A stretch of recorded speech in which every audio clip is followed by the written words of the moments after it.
Can you speak a little bit, Paul, about the integrations for channel managers, the communication between directly to the OTAs, but also through Rentals United?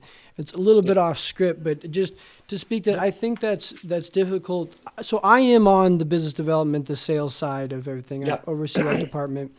And could you just speak to that? When you have folks who are moving from just being in the world of VRBO or just Airbnb, Mhm. it's you don't know what you don't know. So the idea of maybe publishing a listing across many different platforms, across many different booking websites, is a little bit foreign because some people are just working to manage one calendar or the integration of just two particular OTAs, VRBO and Airbnb.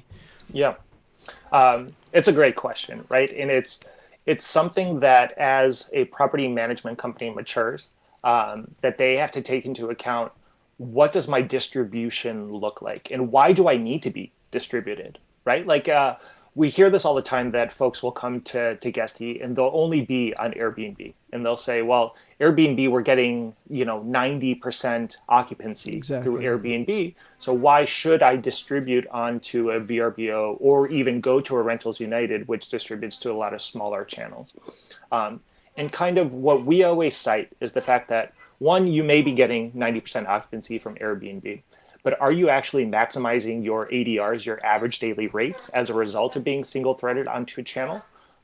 Because you're likely only distribution equals eyeballs on your listings, right? And so if you're only on one channel, then you only have so many eyeballs, and you could really only charge a certain amount.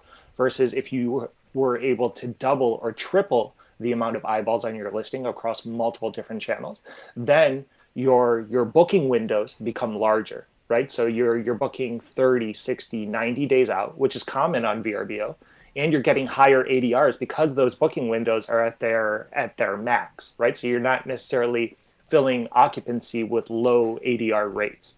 And so essentially what it does is it also smooths out your risk, right?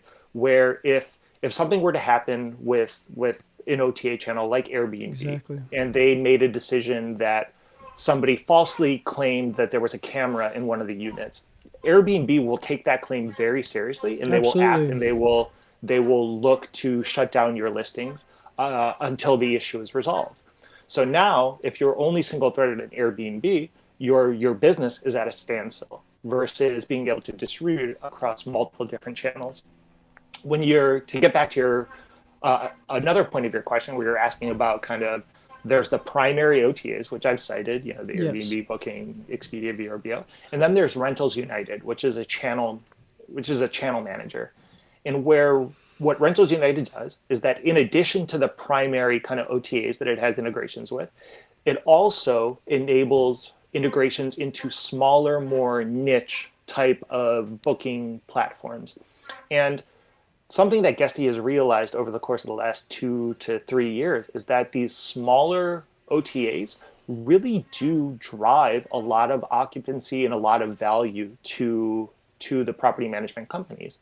And oftentimes, if you're able to capitalize on these smaller channels and actually build your credibility there, it's easier for you to rise within the algorithms of those smaller channels versus the larger ones, right? So on Airbnb or Booking or Expedia, whatever, you're going to be competing across, millions of listings. But if you're able to actually drive the right type of reservations through RU into some of the niche channels, your your listings will get more visibility there because you're essentially a larger fish in a smaller pond versus just a typical fish in a typical pond with OTAs.